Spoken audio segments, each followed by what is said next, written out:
Estamos aqui hoje porque Ele vive, amém? Feliz Páscoa a todos vocês, que o Senhor possa abençoar cada um nessa manhã e que a gente possa entender um pouco o que acontece a partir da ressurreição de Jesus. Muitas vezes a gente investe tempo tentando defender a ressurreição.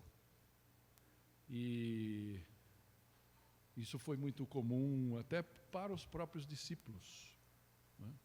Como nós lemos lá no Evangelho de Lucas, a partir do versículo 24, quando as mulheres que iam cuidar do corpo de Jesus, e elas chegaram pela manhã e viram a porta lá, que tinha sido aquela pedra que tinha sido colocada na frente do túmulo, né? daquela caverna, vamos falar assim, né? Que foi onde Jesus tinha sido depositado, que foi comprado por José de Arimateia, e a porta, aquela pedra tinha sido movida, e as mulheres ficaram ali com medo, né? Imagino, sem saber o que vinha pela frente. E aí, essa é a palavra dos anjos a elas, né? Porque vocês estão procurando entre os mortos aquele que vive? Ele não está aqui, ele ressuscitou. Amém? Então, a resposta natural, poderia todos gritarem, aleluia, aleluia, Deus vive, Jesus vive. Então, o domingo da ressurreição não começou com uma celebração, começou, na verdade, com uma confusão silenciosa. O túmulo era vazio, mas ele não gerou fé imediata, ele gerou dúvidas, medo, incerteza. Alguns discípulos permaneciam ali incrédulos e temerosos, outros decidiram sair, ir embora de Jerusalém, desistindo. E junto com eles ali, né? Para eles aquela história tinha acabado na sexta-feira, quando Jesus morreu. Todos os sonhos de um Deus poderoso, de um Deus que os livraria do Império Romano, os livraria de todo tipo de ditadura que eles pudessem viver. E aí, aquele rei que domingo passado, né, quando a gente leu aqui, quando a gente trouxe aqui, falou sobre o Domingo de Ramos, quando Jesus entra glorioso naquele burrinho, e todo mundo que ali ficou gritando, bendito ao que vem, em nome de Jesus. E aí, de repente, um pouquinho mais à frente, Jesus trava com o burrinho, quando ele olha para Jerusalém e chora. E chora, porque ele já sabia o que vinha pela frente. Por isso que diz que Jesus viveu a vida inteira dele, e é uma coisa interessante, né? Que todos nós vivemos, a gente gostaria muito de saber o futuro, sim ou não? Né? Das coisas que vão acontecer. Mas sabe que a gente não sabe, Deus não permite que a gente saiba, por pura misericórdia, por pura graça. Porque como a gente iria sobreviver? É muito ruim quando uma pessoa sabe que os dias dela estão contados, né? Algumas coisas boas, a pessoa vai deixar de pensar em fortuna, pensar em carreira e vai cuidar do que interessa, os relacionamentos e coisas assim. Mas é muito ruim, deve ser muito ruim. Mas Jesus não teve essa bênção. Eu não sei com quantos anos Deus Pai alertou o Filho sobre o futuro dele, eterno, mas Jesus, a gente pode dizer que Jesus viveu sob a sombra da cruz. Por isso que muitas vezes, quando ele curava alguém, por exemplo, ele chegava e falava, não conta para ninguém.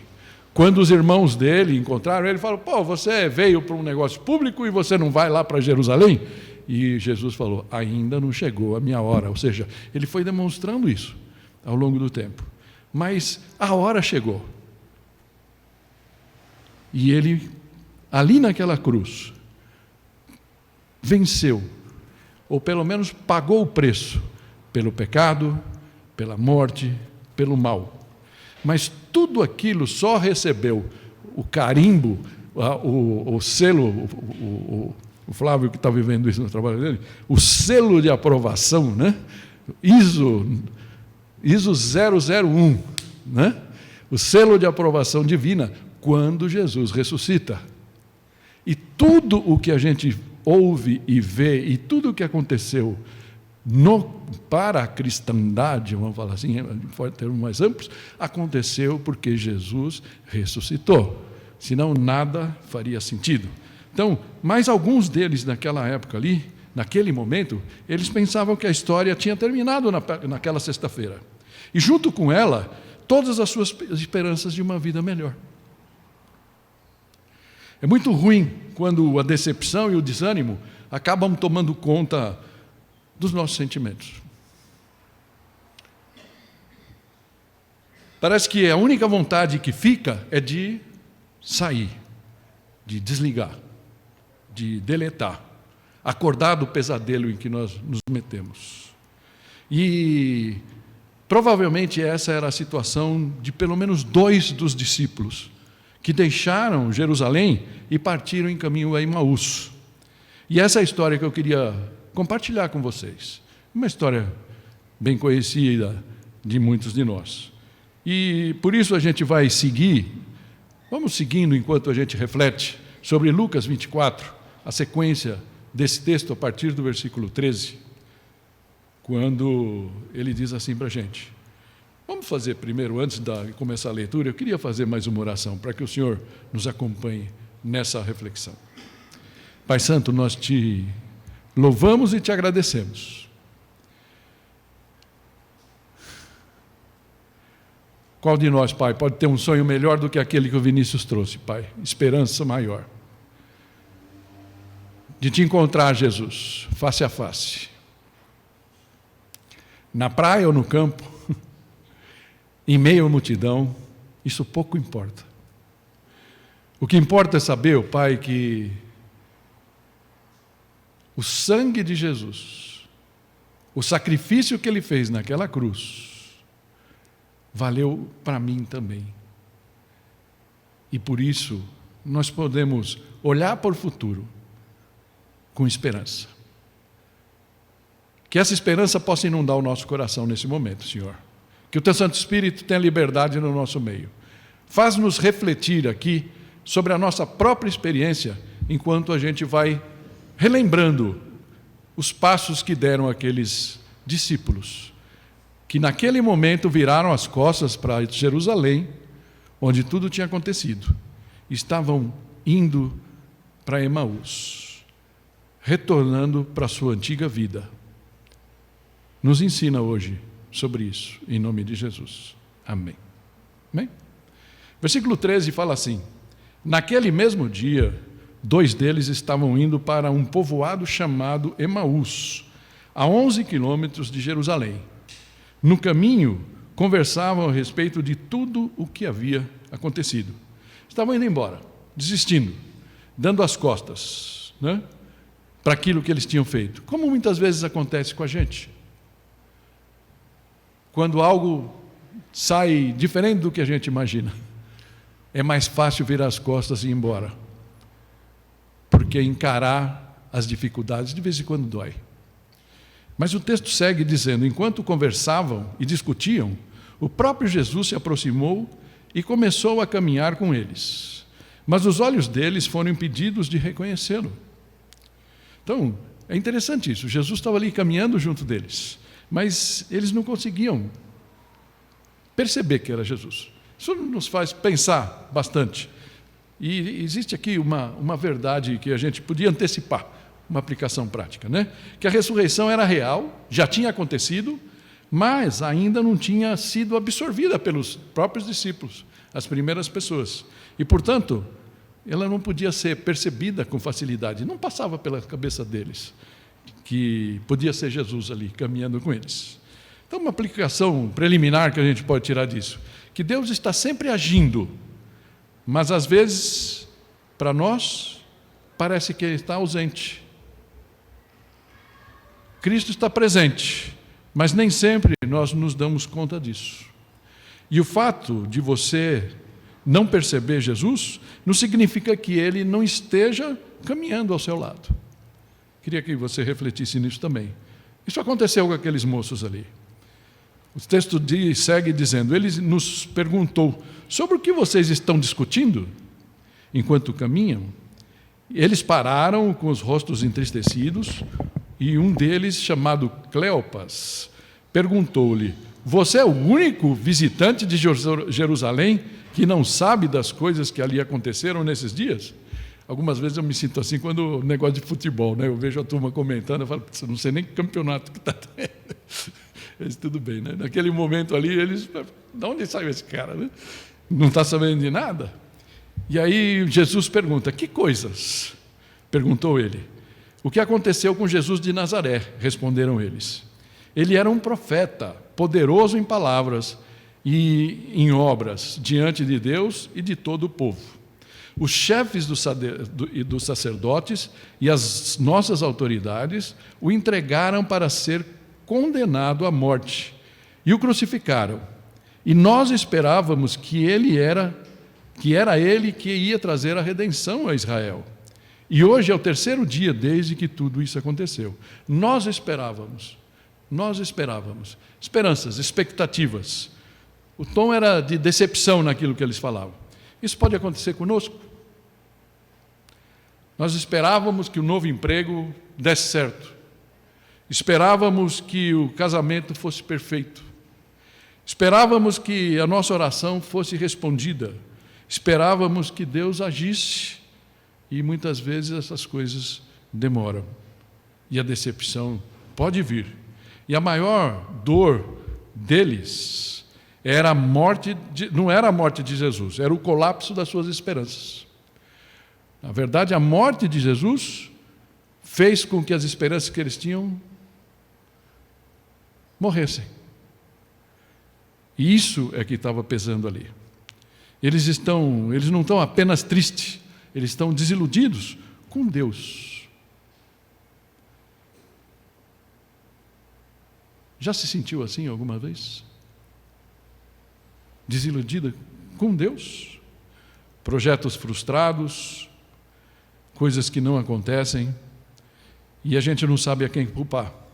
Então parece que Deus não está do nosso lado. E já tinham passado 3 dias, e as esperanças deles tinham se esvaído. Versículo 22 vai dizer: algumas das mulheres entre nós nos deram um susto hoje. Foram de manhã, bem cedo, ao sepulcro, e não acharam o corpo dele. Voltaram e nos contaram que tinham tido uma visão de anjos, que disseram que ele está vivo. Alguns dos nossos companheiros, foram ao sepulcro e encontraram tudo exatamente como as mulheres tinham dito, mas não o viram. Interessante, as evidências estavam ali, mas o coração deles já não estava mais. É como se eles já tivessem virado a página, por causa da decepção. Com poucas evidências, montamos um plano de grandes expectativas, mas ao menor indício de que as coisas não vão acontecer como pretendíamos, vem o desânimo, tão natural nos nossos dias. E o nosso coração se fecha para perceber o sobrenatural de Deus, muitas vezes caminhando ao nosso lado, como Jesus estava caminhando ao lado deles, sem que eles percebessem. Mas é interessante, né? Aí Jesus diz, ele lhes disse: como vocês custam a entender e como demoram a crer em tudo o que os profetas falaram? Não devia o Cristo sofrer essas coisas para entrar na sua glória? E começando por Moisés e todos os profetas, explicou-lhes o que constava a respeito dele em todas as Escrituras. É interessante, quando o coração começa a arder. É interessante quando você pega a Bíblia, e nos nossos dias isso tem sido muito mais normal, que existe uma divisão muito clara aqui, né? A gente já chama, né? Antigo e Novo Testamento, certo? Antigo e Novo Testamento. Mas o Antigo e Novo Testamento só tem que nos lembrar que coisas que aconteceram antes de Jesus e coisas que aconteceram depois de Jesus. Mas a Bíblia é a mesma. E Jesus, interessante que quando Jesus vai falar com aqueles discípulos, não existia o Novo Testamento, né? Onde a gente investe a maior parte do nosso tempo. Existia só o Antigo Testamento. E como a gente tem falado tanto, o Antigo Testamento aponta para Jesus. Assim como a Páscoa judaica, e a gente falou disso um pouquinho, né, na reflexão da sexta-feira, apontava para o Cordeiro de Deus que tira o pecado do mundo. Aquele cordeirinho que eles matam até hoje, e as famílias comem, né? Lembrando do Pessah, da Páscoa judaica, que eles pintaram os umbrais da porta, estava o quê? Indicando, estava apontando para que um dia o próprio Deus viria em carne para pagar o preço por todo, para nos livrar do nosso Egito, qualquer que seja ele, da escravidão. E é isso que estava aqui, né? Então Jesus começa a falar para eles ali. E há momentos em que Deus nos cutuca por dentro. Jesus explica as Escrituras e algo começa então, com certeza, a mudar no coração deles ali. Ao se aproximarem do povoado para o qual estavam indo, Jesus fez como quem ia adiante. Está caminhando com alguém na rua, aí a pessoa vai parar no ponto de ônibus, você segue em frente, ou vice-versa, né? Assim por diante. Foi mais ou menos essa cena. Mas eles insistiram muito com ele: fique conosco, pois a noite já vem, o dia já está quase findando. Então ele entrou para ficar com eles. A conversa estava boa, o papo bom, e eles não queriam que o papo parasse assim, sem mais nem menos. E aí, então eles começam, é como antes dos nossos olhos espirituais se abrirem, Deus opera aquecendo o nosso coração. E é interessante que, por mais que a gente goste, nem sempre Deus usa para aquecer o nosso coração um cafuné, que todos nós gostamos. Ele parece aquecer o nosso coração, nos preparando para receber a própria verdade. Como ele já falou, Jesus tinha que morrer. Hoje tem uma tendência de esquecer a cruz. Mas não existe cristianismo sem a cruz. Não existe cristianismo sem o entendimento de que nós somos pecadores. E de que, se nosso pecado não tivesse influência nenhuma, para que Jesus teria morrido? Para que Deus teria mandado o seu Filho? Mas há um momento em que tudo isso vem e aquece o nosso coração e nos prepara para a verdade. Versículo 30 vai falar: quando estava à mesa com eles, tomou o pão, deu graças, partiu e o deu a eles. Então os olhos deles foram abertos e o reconheceram, e ele desapareceu da vista deles. Interessante, quando os olhos se abrem para a verdade, né? No partir do pão, eles reconhecem Jesus. E eu confesso a vocês, talvez pela minha... porque vou fazer aqui uma apologia de vocês, meninas, né? Sempre faço, né? Homem é meio assim, né?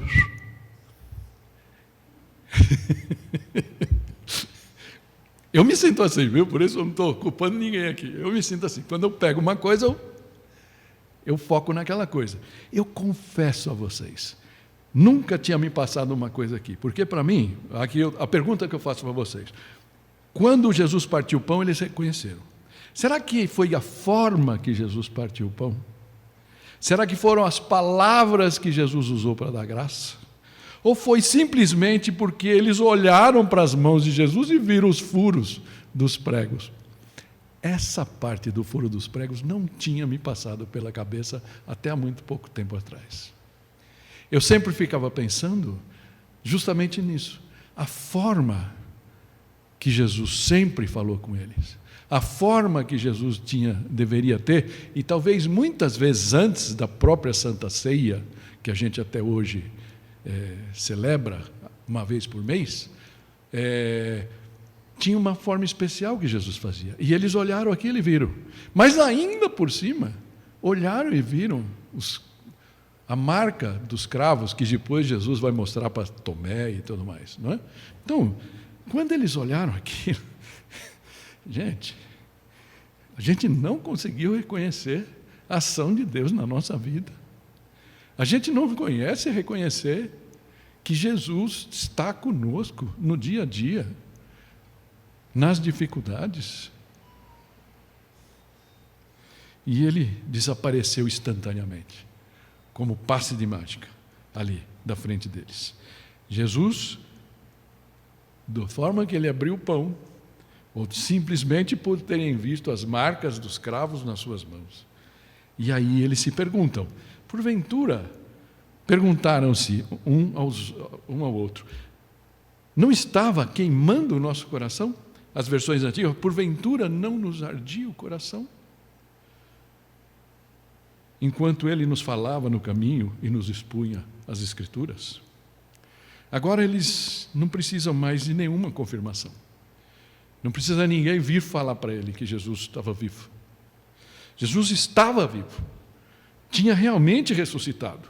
E a fé deles também tinha ressuscitado com essa verdade acontecida, exposta pessoalmente a eles. E uma fé ressuscitada substitui qualquer necessidade de provas invisíveis ou visíveis. Aqui entra então o que a gente precisa pensar nessa fé ressuscitada. A ressurreição não é apenas algo que precisa e que a gente precisa provar, mas algo para ser percebido, reconhecido e vivido. Como cristãos, nós precisamos viver como Jesus estivesse vivo, participando da nossa vida. Não aquele Jesus que ressuscitou há 2000 anos atrás, e a gente pode pôr essa informação dentro de algum livro, ou num papelzinho que a gente põe aqui na nossa Bíblia, para marcar os versículos que falam da ressurreição, e a gente viver a nossa vida como se ele tivesse morto. O convite da fé é um convite de vida. Jesus está vivo, e porque ele vive, eu posso crer no amanhã, da letra de hino, isso aqui, né? A gente canta hoje, ok? Então, é interessante que a gente pense nisso. O texto vai seguir, então, que a partir daquele momento eles se levantaram e voltaram imediatamente a Jerusalém. Ali encontraram os 11 e os que estavam com eles reunidos, que diziam: é verdade, o Senhor ressuscitou e apareceu a Simão. Então os dois contaram o que tinha acontecido no caminho e como Jesus fora reconhecido por eles quando partia o pão. Interessante como agora tudo tinha mudado, tudo tinha um novo sentido. O que estava preto e branco virou colorido. Eles estavam indo embora, mas agora voltam correndo. A hora que eles já estavam falando, puxa, o senhor não vai seguir caminho aí, que já está muito tarde, eles esqueceram disso e voltaram correndo para Jerusalém para poder falar. Isso não era mais um problema. Voltaram correndo para o cenáculo que eles tinham abandonado. Antes, eles estavam desanimados, mas agora estavam cheios de alegria e propósito, porque Jesus vive. Jesus estava vivo. O passado já não prendia mais. O medo do futuro perdeu força. A vida voltou a ter direção, sentido e sabor. E sabor. Religião é uma coisa sem sabor.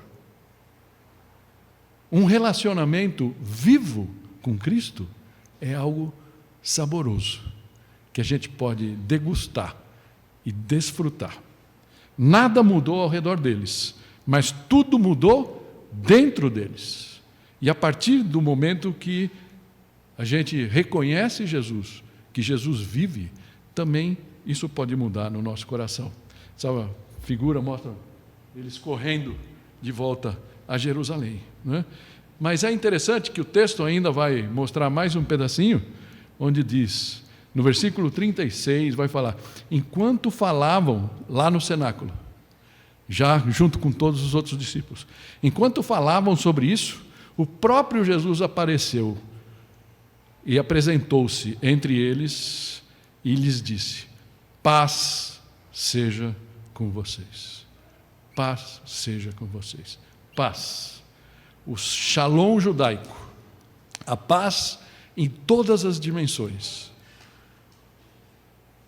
Como eu quero poder desfrutar cada dia essa paz. Você consegue imaginar o quão precioso foi aquele momento para todos aqueles discípulos que estavam ali acabrunhados, sem força, decepcionados? Quão precioso pode ser o momento para qualquer ser humano ouvir a voz do Mestre, nos agraciando com sua paz? Mas ele tinha uma missão a dar a todos os seus discípulos, de todas as gerações, não só para aqueles que estavam naquela sala. E o texto segue dizendo: e ele lhes disse: está escrito que o Cristo haveria de sofrer e ressuscitar dos mortos no terceiro dia. Mais uma vez ele está falando o que ele já tinha dito para eles tantas vezes, mas eles estavam se questionando qual era o melhor, qual era, quem ia sentar do lado de Jesus, e não paravam para escutar aquilo, não é? E aí ele vai falar, e que em seu nome, seria pregado o arrependimento para perdão de pecados, e a todas as gerações, começando por Jerusalém. Vocês são testemunhas dessas coisas. Jesus estava encarregando todos ali, assim como ele nos encarrega hoje também, a todas as nações da terra. E aqui entramos nós, chamados ao arrependimento, para o perdão dos nossos próprios pecados, chamados a sermos testemunhas de tudo o que ele fez por nós, testemunhas do Evangelho. Concluindo, nós podemos dizer que a ressurreição não é só um evento na história, um evento da história. É um encontro pessoal, em algum lugar do caminho, em algum momento da nossa jornada. Imagina por um instante que você está num lugar muito grande, com pessoas em toda parte, e você ali no meio. Mas de repente, apesar da multidão, você ouve alguém chamar o seu nome.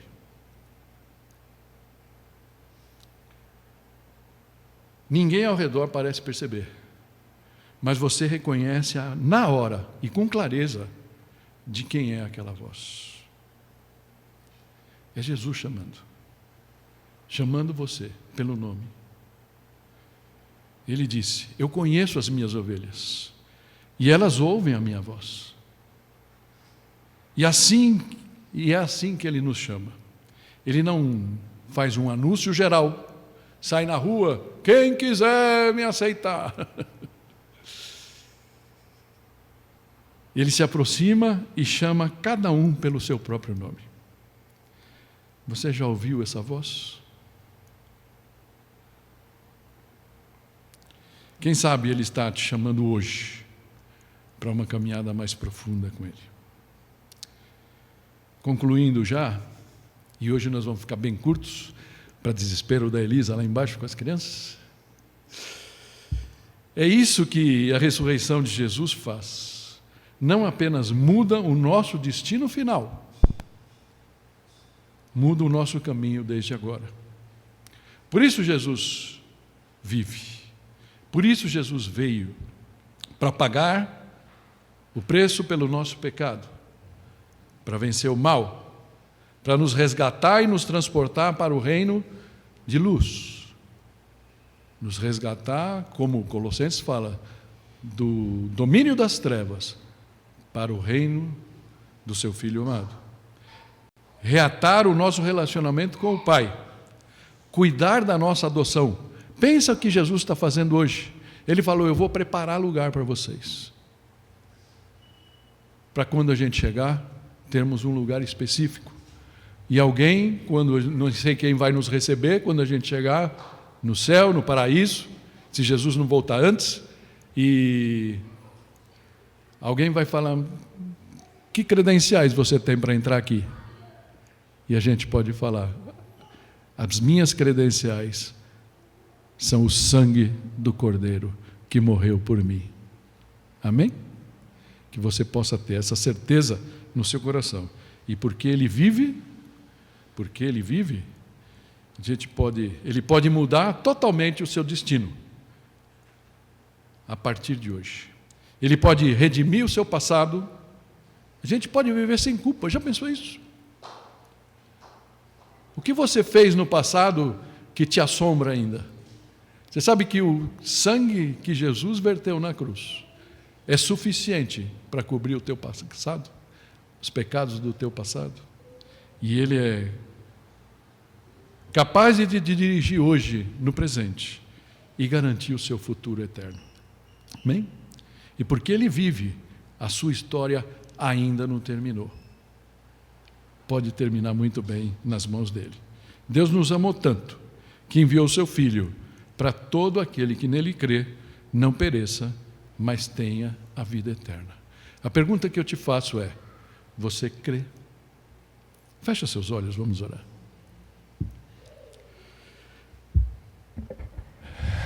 Ah, Pai, quão grande amor. Quão grande amor. Nós nos rendemos aqui, Senhor, nesse momento, diante de Ti. Porque reconhecemos, primeiramente, Senhor, quem Tu és. E a missão que o Senhor assumiu, sem merecer, mas por amor a cada um de nós. Por isso, Pai, nesse momento, nós queremos abrir o nosso coração a Ti e falar: Senhor Jesus, vem habitar na minha vida, vem fazer parte da minha vida, Senhor.